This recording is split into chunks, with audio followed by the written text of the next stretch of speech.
Okay, everybody, welcome back. This is Dr. Perry coming at you from Stop Chasing Pain. It's time for another great installment of the Stop Chasing Pain podcast.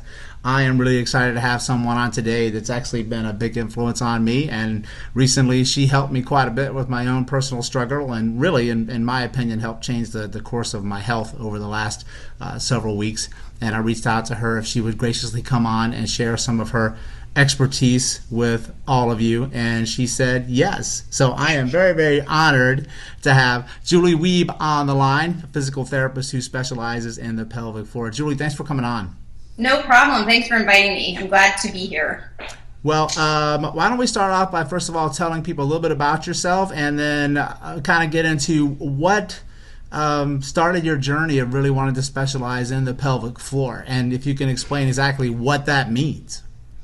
Well, I actually am not your typical pelvic floor therapist. My movement into the field came backwards. So I actually started in orthopedics and sports medicine, and was doing athletes and fit folk and all that kind of stuff. And then after I had my daughter, who's now 11, I realized that all of my experience couldn't help me sort out my own puzzle pieces after I had her.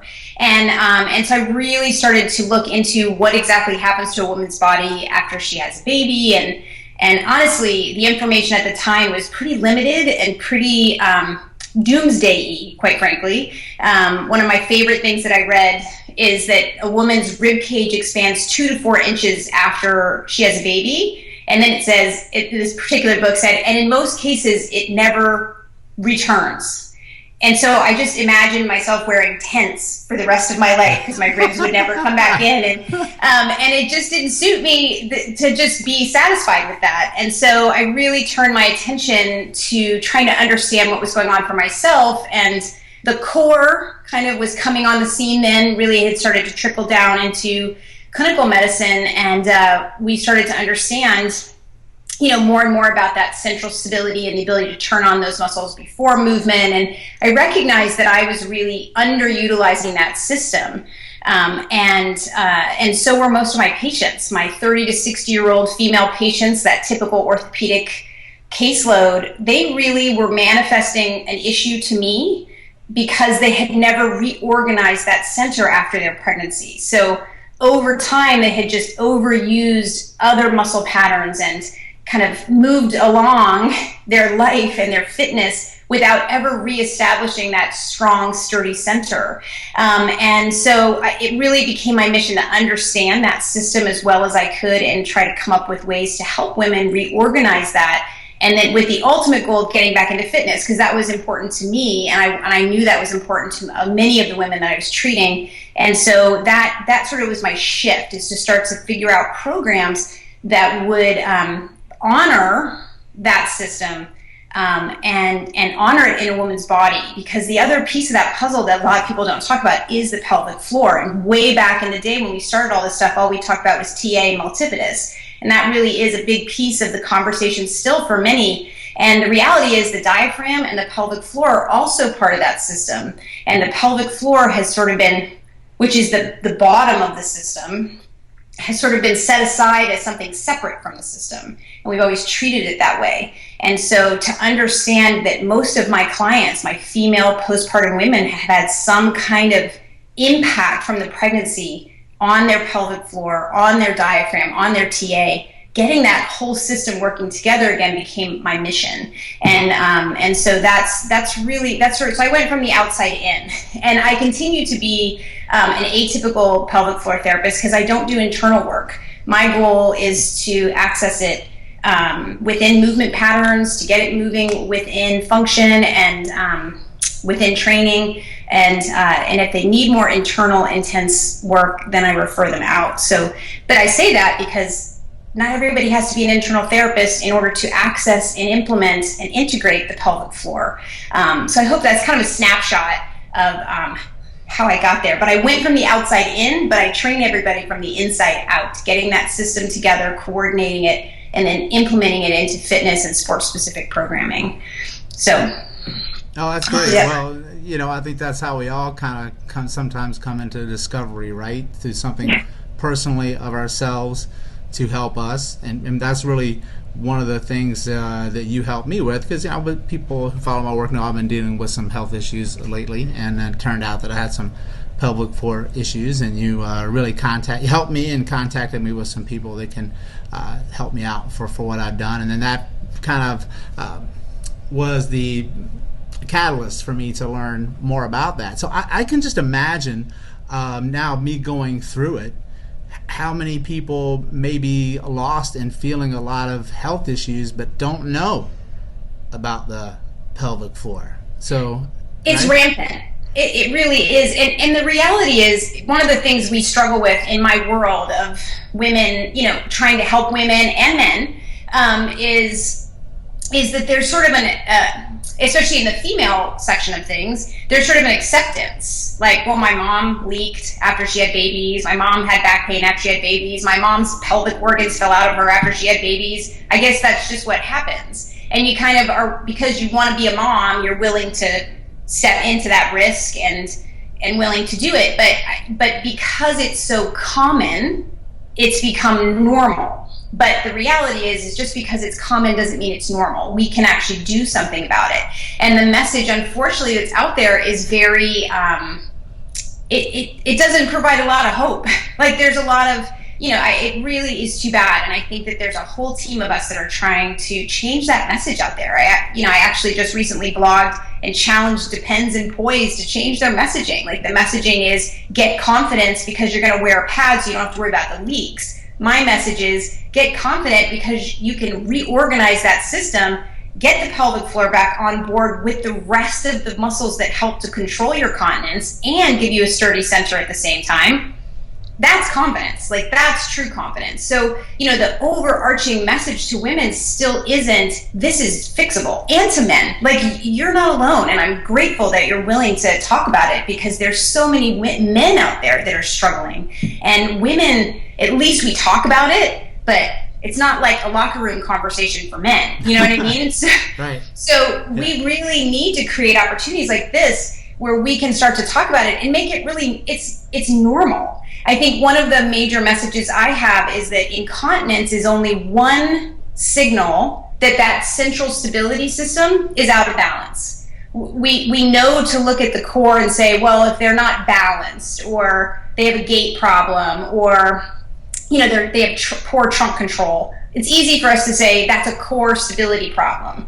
But we don't think of incontinence the same way. But incontinence is just one more signal that system's not working well. But because it's incontinence and it's about pee and poo, we've set it aside as oogie, and it's sort of over here, and we'll talk about it with just a women's health therapist. The reality is everyone who treats someone who owns a pelvic floor should know how it works and know how to integrate it into their programming. The pelvic floor is part of every move that you make because it's part of the core central stability system.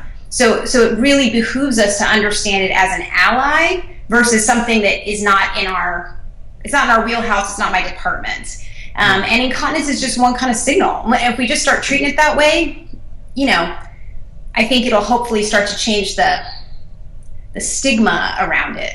Yeah. That's an interesting point. I wanted to ask you, for somebody who is not in the healthcare industry or familiar with the body like us, when people say pelvic floor and they say, what is that? I mean, one, how do you describe what the pelvic floor is to someone who doesn't know what it is?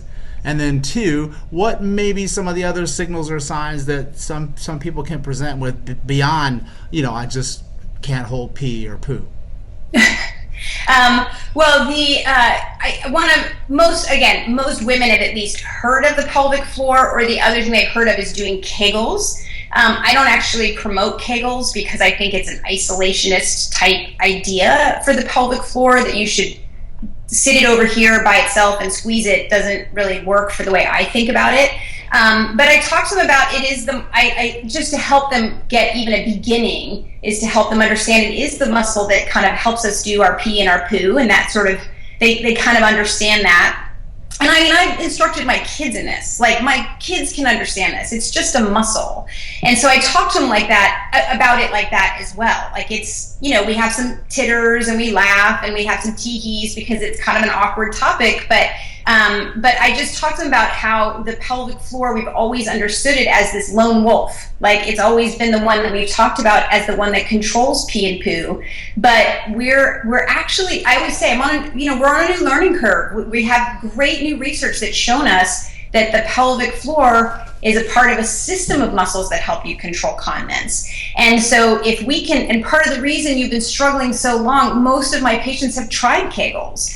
And one of the reasons you've struggled for so long is because the pelvic floor doesn't work by itself. It works alongside all these other muscles. So if you start understanding that the pelvic floor works with these muscles, then we can make all those muscles work together, and we're going to change your circumstances. And then I describe this is how, and then the core. Well, everybody talks about core, and they all pat their tummy and they say, "Oh yeah, I got to work on my core." I'm like, well, it's not just abs. Like, we're starting to learn that the core is really understanding it as a system. And guess what? It's the same system. We can actually simultaneously work on that central stability and your continence and get, more bang for our buck. And so, that's sort of the path I take. And then if it really needs to be simplified, it's a group of muscles that goes from your pubic bone, and I do a lot of demonstration, pubic bone in the front to the tailbone in the back, and it fills up your pelvis, just so that they really understand location-wise where it is. And it is able to go up and down. That's something that most people don't understand. It actually moves like every other muscle. A lot of people, we think of it as something you just hold. Well, you would never hold your bicep all day. You know what I mean? The bicep has to open and close, and the pelvic floor does that too. And guess what? It does it in relation to the diaphragm. And the diaphragm goes up and down all day, so does the pelvic floor. And that's what you need to get it to do all day. And then so I'm probably going too long. I'm clearly passionate about what I do. But I think that it's just to start to educate people. I think one of the other things we've come to understand is that people don't have a brain map for the pelvic floor. We have brain maps for the muscles we can see in the mirror, but it's harder for people to they don't really have a good image of it. And I actually had a patient the other day that I thought described it really in an interesting way. She was actually talking about her abdomen, but she said, I can't visualize it. She said it's like a black canvas that I can't paint on. And I thought, wow, that's a really great image. But that's how some women and men they can't really connect. Men have a little bit better understanding of it because they actually touch their penis more often than women touch their vaginas. Welcome to my world, talking about vagina penises all the time. But anyway, so I think that, that's another piece of the puzzle. So I use a lot of visual imagery to help them feel where the pelvic floor is, start to put it together. I actually do bean lifts, thinking about lifting a bean with your parts. And anyway, so there's a lot of ways into that conversation, but I think that we need to just help women know there's just so much more they can do than a Kegel. And men, Kegels are just such a wee small piece of the puzzle, but that's been the only thing that anyone has ever heard about for the pelvic floor. But we're all on a mission to make that change. Well, I think that's one of the things that resonated with you with the work I do, is because I'm always talking about patterning. That no muscle works in isolation. It's got to work with others, and if it's off in the pattern, just attacking that guy is not going to really get you very far when you do Absolutely. that. Absolutely. Agreed. Yeah, go ahead. Sorry, no, that's why I like your stuff and I repost it on Facebook all the time. And I think that's really the tide is turning. The pelvic floor is starting to get integrated, but a lot of therapists and practitioners and fitness folks, they just don't have good tools to know how to do it.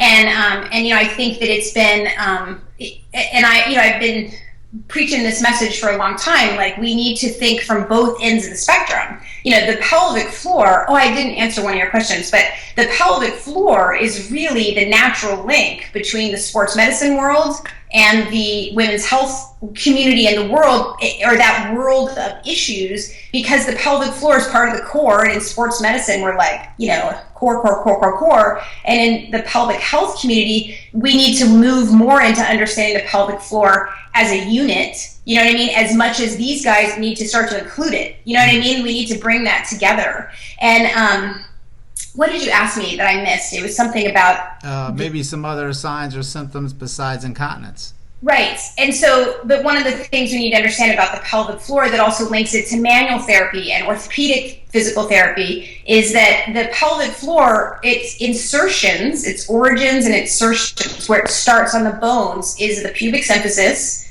the coccyx, and the sacrum. It has relationships with those. And it actually has a structural relationship with the hips. It connects through what's called the arcuate tendon, which has a common insertion with the obturator internus, which is one of the deep hip rotators. And so we actually have physical connections of the pelvic floor that influences the pelvis, the sacrum, the coccyx, the hips. And the action or inaction or lack of coordination of the pelvic floor might influence all of those structures. And then how that influences the rest of the body is really important. And then if we put that into the scope of the new pain science, is those are all inputs that the brain is evaluating to understand what our output's going to be. And the other big thing, like from a developmental standpoint, the shoulder girdle and the pelvic girdle are very linked in development, crawling, rolling, all that kind of stuff. So what's happening at the pelvis is going to influence the upper quarter heavily.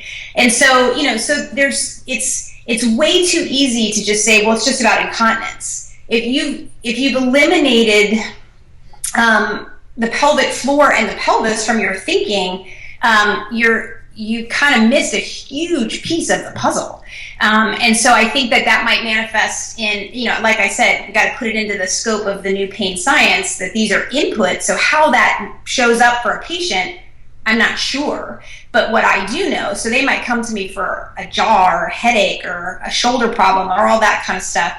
What I do know is that the shoulder works better off of a sturdy center. What I do know is that the jaw sits on the upper quarter, which sits on the pelvis. And so if I can reorganize that central system, then I kind of see what falls out, what's left. To see, because that's how the system works. It works from the inside out. So anyway, I hope I'm... No, you did. I mean, that's perfect. That ties into, my next one I'll follow up with, because I want to get back to the diaphragm and the pelvis together, the pelvic floor together in a moment, because I think that'll make sense after I talk about this one. Is that, we deal with fitness professionals a lot, right? And that's one of the things that we're very much into.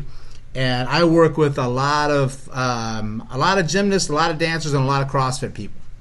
And a lot of those people in those sports I've seen have pelvic floor issues, where a lot of people competing, they pee on the mat. They pee when they compete. Or I've seen a lot of people who have a pelvic floor where it's facilitated. It's working so hard. That's the only way they're actually able to accomplish these movements. So I see it affect them. Can you talk a little bit about how you've seen that in these worlds of, maybe CrossFit, or with people, high-end competitors, having this pelvic floor tie into that? Well, yeah, I mean, I think that the important thing to understand is that the pelvic floor is a part of all of those issues. We just haven't ever had tools to effectively integrate it, right? So a lot, I mean, I just had my first CrossFitter. I've been trying to get some folks in here, but I see more like triathletes and runners and all that kind of stuff, similar problems. But for example, with my CrossFitter, and with a lot of female athletes and male, is that they do have that, what you call that facilitated pelvic floor issue, that overuse.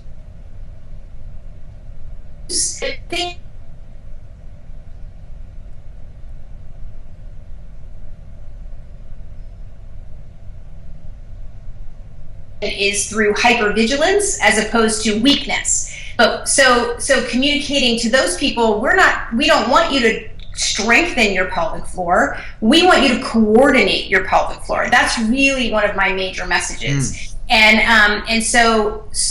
one of the major things that people don't understand is this relationship with the diaphragm and the pelvic floor. That idea that the pelvic floor actually lowers and it's stable there. Like in that lowered position, we have stability because of the intra-abdominal pressure that's created because the diaphragm has descended to smush the organs into that smaller space. And that intra-abdominal pressure is part of our stability system. The diaphragm and the pelvic floor are both lower to use that system.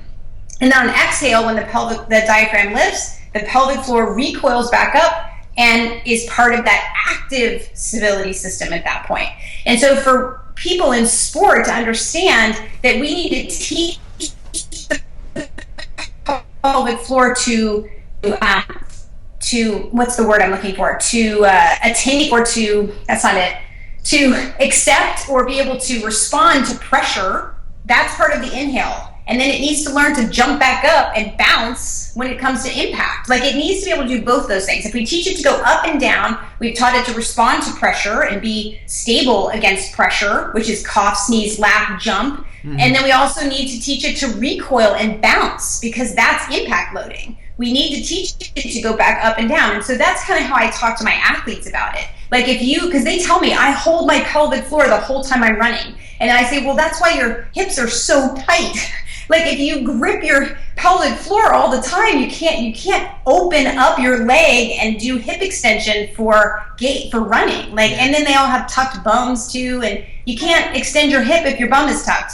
And a tucked bum facilitates a tight. I mean, it's all linked up in there. And so teaching them to let the pelvic floor lower, teach it to respond to pressure. Then it won't be caught off guard when you cough, sneeze, laugh, impact. And then teach it to come up and down so when you're moving and it can bounce along with all the other muscles. It needs to do plyometrics. And so I talk that kind of language with my folks. But the other thing is that, and I like to call it a piston, that diaphragm, pelvic floor, up and down.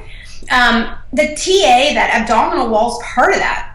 The abdominal wall also has to relax and give a little bit to allow the diaphragm to come down to set up that pressure. And so that's an important piece of the puzzle because most of these overly fit women have incredibly tight abs. Okay, like super strong abs. And so am I talking too much? Am I doing okay? Are we good? Yeah, you're good. Just broke up a little bit on the last part. People who have overly strong, abs or calves? Sorry, abdominals. Abs. Okay. So I like to use a balloon to show people this, but if I squeeze my abs all the time, so here's my abs, my diaphragm. Oh, no one can see this. We're talking. Yeah, I can see it. So I'm squeezing a balloon. Who cares? Okay, never mind. No, show it because I can break this out. Oh, okay. So this is my favorite way of showing this. So this is the diaphragm on top, abs, and then pelvic floor underneath. So if I squeeze my abs all the time, and that's how I stabilize, if that's my strategy, then look what happens to the diaphragm. Like the breath, it changes the way we breathe. We have to change our breath in response to that. And so you're going to get an upper chest, shallow breathing pattern in response to that. And so if you have a weakened, lengthened pelvic floor, like the fascia might not be as sturdy after a pregnancy, then you might leak because of that added pressure on top. So that's one scenario. The other scenario, and these people's breath patterns stink, and we all know how important breath patterns are, and the diaphragm, because the diaphragm links us to every other system in the body, constipation, like GI motility, limbic system, sensory system, the autonomic nervous system, fight or flight, like ramping up pain, all that stuff. Breath is so critical. And it sets up our central stability. So that's a huge player. And if we do this all the time, we have created a big problem for our breath. And then the pelvic floor can't match that kind of pressure. And we end up leaking, or we end up with pelvic organ prolapse, or, and people all sorts of yucky stuff can happen. The other thing that happens, and this is the fit group that you're talking about, is the hypervigilance, or for your language, facilitation, right? They do this all the time because the pelvic floor's job is to match pressure from above. So for a lot of women and men, they do this in response to overused, tight, constantly held abs, and we end up, look at what's happening to the breath there. We end up with an uncoordinated system, okay? And these people leak. They might complain of constipation off and on. They might complain of hip pain, low back pain. But these guys, they can't retain a tampon. Sex hurts. Like or putting in a tampon is painful. But these guys are the ones that we see. A lot of athletes are like this. Okay, lots of athletes are like this. And so teaching them to let the pelvic floor and abs go, that's a really big piece of the puzzle. And that's so counterintuitive. But it's the letting go is what lets us respond to the diaphragm, okay? And the diaphragm is the one, if we're really kind of putting this together, it sets up that stability cycle, because the diaphragm, low,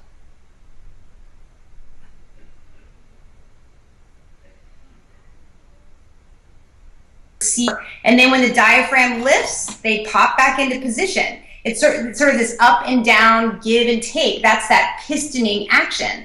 And it balances not just the muscular work, but the pressure inside the abdomen. But instead, we do all these things like hold our breath and squeeze our abs or squeeze our pelvic floor, and we rely solely on muscular work, and usually the action of one or two, to make that happen, when we're missing out on using the whole system, including the pressure system.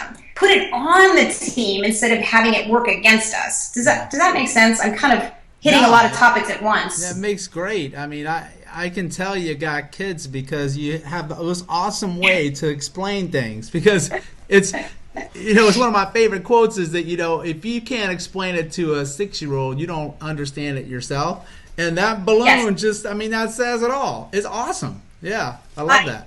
That's my favorite. That's my favorite. And I think that, and one of the other things, I agree with you, and actually I teach this with a pediatric teaching partner, because kids have the same system. And we've applied, her name is Shelly Mantle, she's brilliant, and she's applied this whole idea into the pediatric population with kids that have severe motor challenges. Because this system, if we really understand, this is a neuromuscular system. This is a system that's driven precognitively by the brainstem. Like, this is all like very primal stuff. Like, this is just basically how we were designed to function. And so because it's accessed by the diaphragm, if we really understand that, then everyone can access it, not just the people who can do a good plank. You know what I mean? Like, you can't ask a child with cerebral palsy to do crunches. You can't. But they have the same need for central stability as, everybody else. And so to teach, you can use breath in the right alignment. That's a whole other piece of the puzzle. But to help them create central stability before their movements. And that's the other really cool thing about this. It's not just for orthopedics and sports medicine and women's health. If we really get how exciting it is that we can use breath as our gateway to central stability, we can impact patients with neuro complications too. Yeah. So anyway. I really liked how you're tying it into the diaphragm, because breathing is some like hot topic now, that everybody's talking about, and that's awesome. But like we talked about, just training one thing, you got to be able to bring it all together, right? Because people know about, I got to do the TVA, right? And then I got to do the diaphragm. And then, so it's almost like they're over bracing, right? They're just, they're too tight.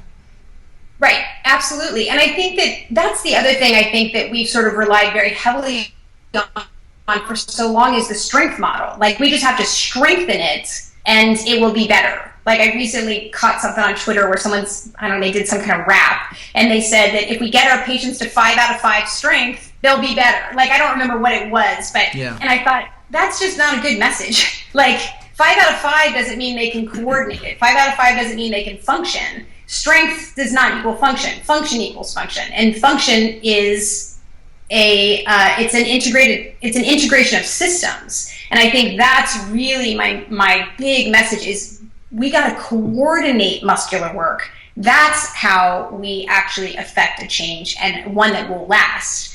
But if all we do is focus on one thing, either breathing or the pelvic floor or the TVA or whatever it is, or the shoulder, like if you just think about the shoulder as a shoulder, you're missing the boat. It's connected to the brain.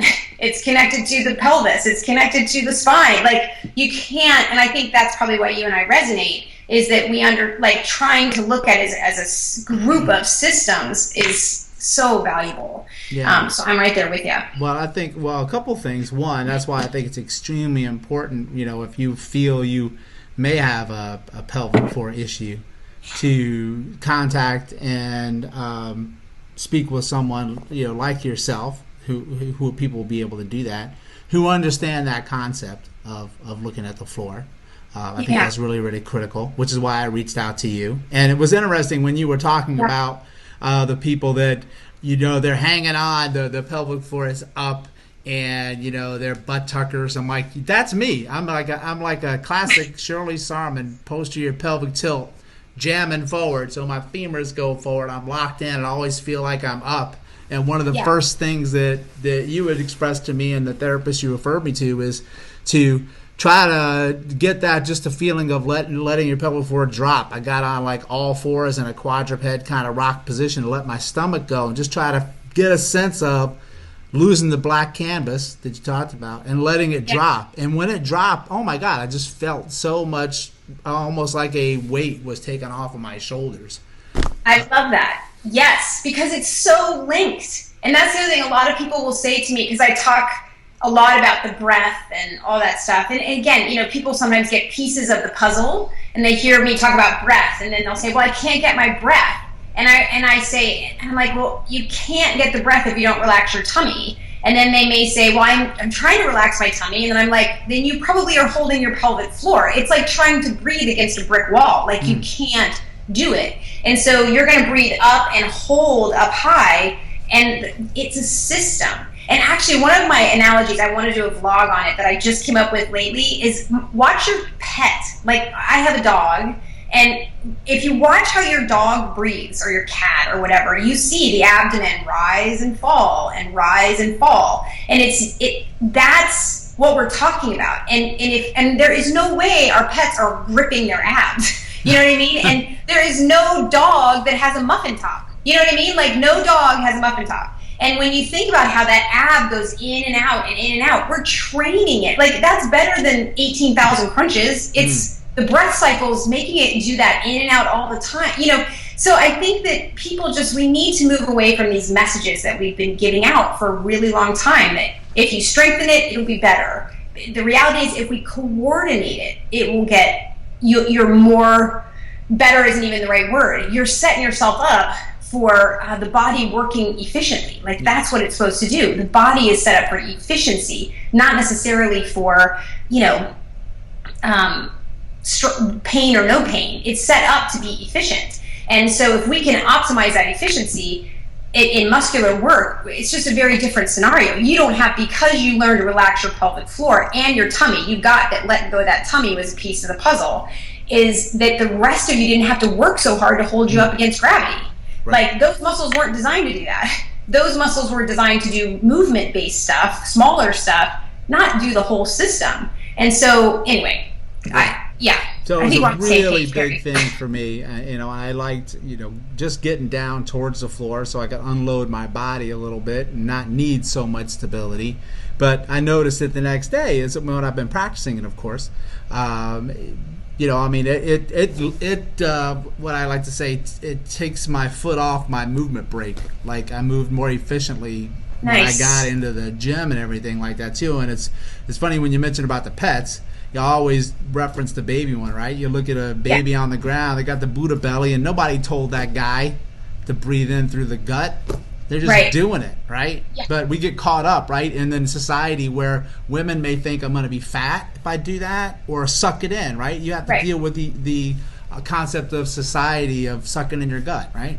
Right. And that's just a really unfortunate message that women receive all the time. And I just would love to show people before and after pictures of my patients that really very fast they get a flat abdomen. And part of not always, like I'm not making guarantees, everybody, but it is important to a lot of women. I live in Los Angeles, right? Like women really are very conscious of their bodies. No, I mean everywhere, but I think that what I try to help people understand is if they're gripping the top of their abdomen, which is what most women do. Yeah.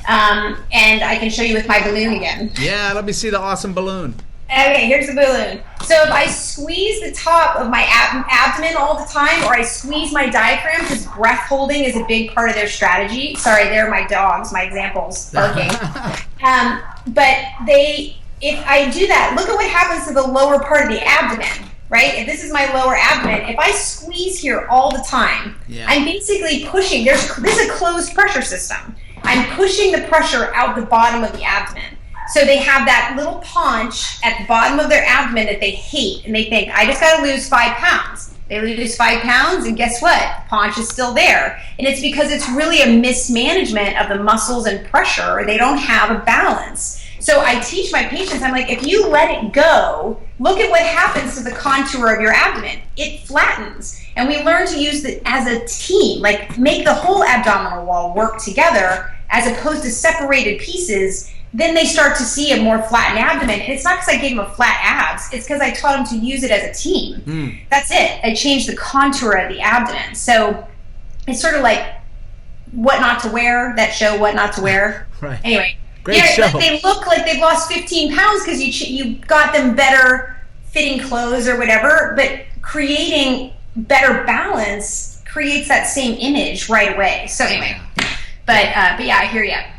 We need to change that messaging big time for women and men. Like men are gripping their abs too. Oh yeah, well it's just they want to look good for the ladies too, right? And then it's like all primal stuff. But I mean that stuff I teach is you don't always have to go harder, faster, stronger, longer. And usually if you back off and go to other avenues that you think are like too easy or boring, that there's the break for you. It's just getting through this. That's the hardest part. And we've given people the impression that core, like you said, has to be like, grit your teeth and get sweaty and, and it's, the reality is we're actually really set up to be so efficient, and we've imposed all these really faulty strategies on ourselves. Yeah. And so I think, again, like I'm just trying to reel back and obey that functional recruitment order that we learned have learned along the way, that that inner system comes on first to create a stable anchor, and then the rest, the postural system, works off of that anchor in a reactive way. Like it can respond to function and the demands of the task, but we rely on that anchor to help us really create that. And so that inside out recruitment pattern is something that just needs to be restored. And again, that's something that babies, that's what they do during development. They're creating that strategy. And so when we get people back through that strategy, I think they are over relying on all these imposed strategies. And and that's it's just a big piece of the puzzle that we don't really talk about in fitness and core. I think too it's cultural, right? I mean, I know at least in foreign countries, people are like, oh yeah, I'll talk about penis and vagina all day long. I'll drop my drawers, you can do whatever. Here in the United States, it's like, ooh, I'll talk about that, right? Yeah. So, it's not table talk. Yeah. People get freaked out, right? But the one thing I wanted to I'm going to ask you this question, then I'm going to go plug in because I'm about to lose my battery on here. Yeah. I don't want that to drop out. You offer a lot of your website, which is fantastic. So I want you to give everybody the address to that.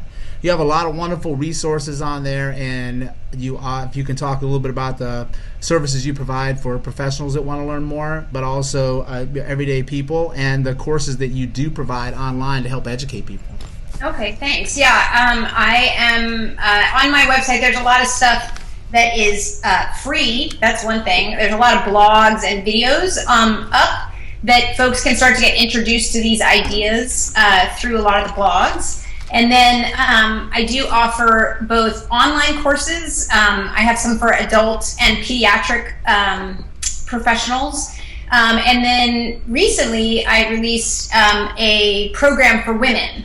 I actually participated in a telehealth research study where we created a program, like exactly what we're talking about. How do we get women this ability to reorganize their centers but do it independently. Because as much as we'd like to think everybody's willing to go in and talk to somebody, one of the things we know is that women don't like to talk about it, and they don't go in and see anybody. So we created this online course for women, and so that they could start to reorganize that system, to coordinate all those parts again independently. And we had really nice results from the study, actually, that women could access it and benefit from it. And we had nice results in 3 weeks. Everybody, 85% of the women either got a little bit better or much better in just 3 weeks. Yeah, and that's the measurement was incontinence. That was an improvement in 3 weeks. And so anyway, so that's online, that's instantly available. And then it just so happens I released it in a DVD format today.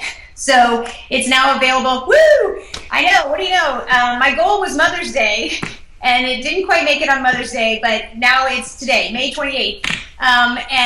So it's available now as a DVD. It's the same exact content, but people sometimes like to hold something. Yeah. And so that's available. So what I actually suggest for professionals is that they do both the adult webinar or online course that gives an introduction to all of these ideas and the theory and the evidence behind it, and then the one for individuals is actually the practical step-by-step application of how I put it into practice for my patients. And then I do live on-site courses. I travel and teach all over the place, full professional courses to how to really put all these pieces together. I mean, the online course for women is just beginning. It's how to rebuild that foundation, but then how to really build it into fitness and sport-specific programming I do through on-site courses. So, yeah. So there's lots of options, and like, time to start learning about the pelvic floor, people, and put it into practice. There's lots of ways to do that. And it's not as oogie as you think. Yeah, and I mean, I love that because, one, you're giving people many different options to learn from online to live and in person to the DVD, and I've seen the program because you were kind enough to when you helped me out. Thank you so very much. And I can't recommend it highly enough. It's awesome, and I'm gonna have to make my way to the live 3D in person thing as my next bucket list as I go along. But I think that's good too. What I like about what you've established here is it's a community of education, but also of some support, because I think people who have this feel lost or feel like there's no hope, or may not have run into that this is an option, or have been told there's nothing we can do for you, or the one is my favorite, it's all in your head sort of thing. Right? And that's it. Yeah, and you'd be surprised, or women literally get a little brochure at their doctor that says do your Kegels. But there's just no, and we need to educate doctors. And I actually recently had a conversation with an OB letting her know, like, we have new options, and what I'm suggesting is this piston instead of Kegels, and this is why, and this coordinated action, that whole idea. And she said, I would love to learn more about that. As obstetricians, we don't know what else to suggest but a Kegel. Like, that's the only tool we've ever been taught. I would love to know more. And so I think, we're turning the Titanic. We're slowly giving out the information and hoping that, gradually we can get more and more info out there, but women have to take the leap. Like, women have to believe that there's options, and one, they need to know they're available, and then they have to be willing to do the work and move through the material. Like, it's not magic. You got to be willing to step out and ask for help. I mean, we talked about that. You got to, like, we need to move past that stigma and shame and just, like, I need help, and guess what? We're right there to catch up. Like, we're right there to provide the information. It's out there. Like, you can actually do something about this. And, there's lots of programs out there and lots of clinicians that can help. One of the things that I'd love to pass on to you too is there's a website, the American Physical Therapy Association's section for women's health. Actually has all providers all over the states. There's a Canadian site, there's an Australian site, there's a UK site that you can find a physio or a PT near you that specializes in this. And so maybe I can pass those web links on to you as well to try to get people local help. Absolutely. Because there's help out there. So I'm hoping that the podcast and interview today will definitely reach out, because I mean, we can just change one person's life, right? I mean, let's do it. That's the pebble, and then the big waves. And Yeah. Can you give what your website address is for people?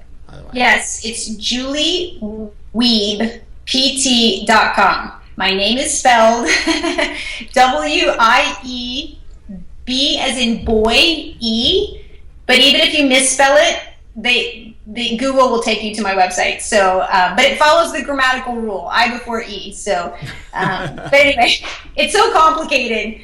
I love my husband, but I did have an easier maiden name. So, but anyway. Right. Well, before we wrap it up, I wanted to ask you, because I'm really a geek with neuroscience, stuff with the brain, right? And you mentioned how the brain obviously is tied to the pelvic floor, of course, and to everything.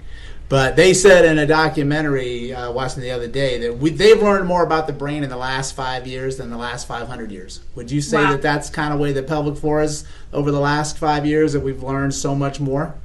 Oh, yeah. It really, it's probably just starting to come into its heyday. And really, as folks working in that world, like, we need a lot more evidence behind what we're trying to do. You know what I mean? Like, we're operating off of like 2 and 3 pieces of research, as opposed to, the shoulder or the knee has thousands and thousands of research articles. And it's really just now becoming a person of interest to the research community to start to support we out there trying to innovate programs for our patients. And really, that's a whole nother conversation to try to innovate but be evidence-based. We're starting to really see a tide turn. Like, this is becoming, the fact that we're having a conversation about this is fabulous. Like, when I started on Twitter, and I'm not joking, I would enter into these, because really I'm a sports medicine orthotherapist. I would try to enter into these, like, little, how Twitter is, those little conversations back and forth. And I would say, well, has anybody considered the pelvic floor's role in this? And there would literally be like crickets. And it's not like they can't see you.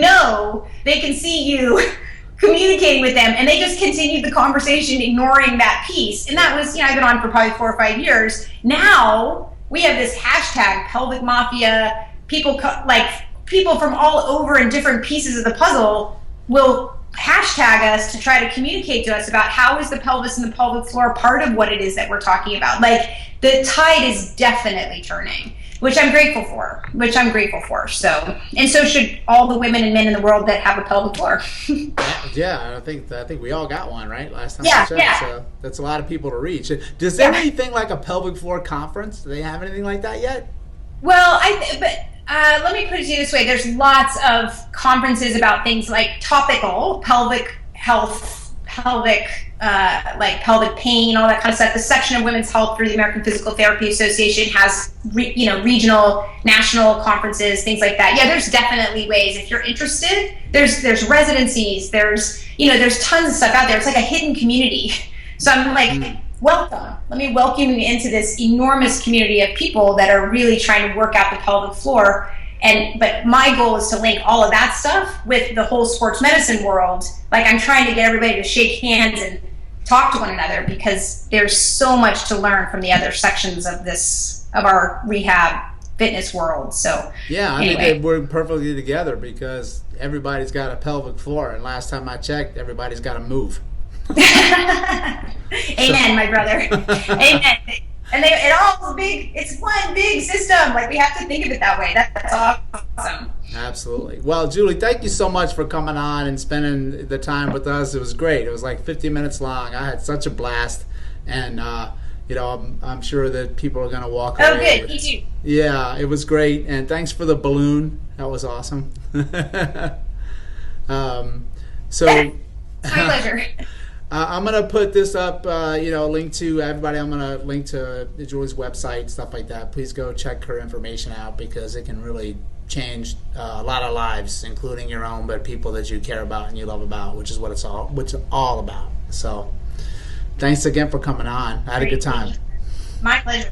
Thank you. You're welcome. I'm going to just shut this off, and we'll stay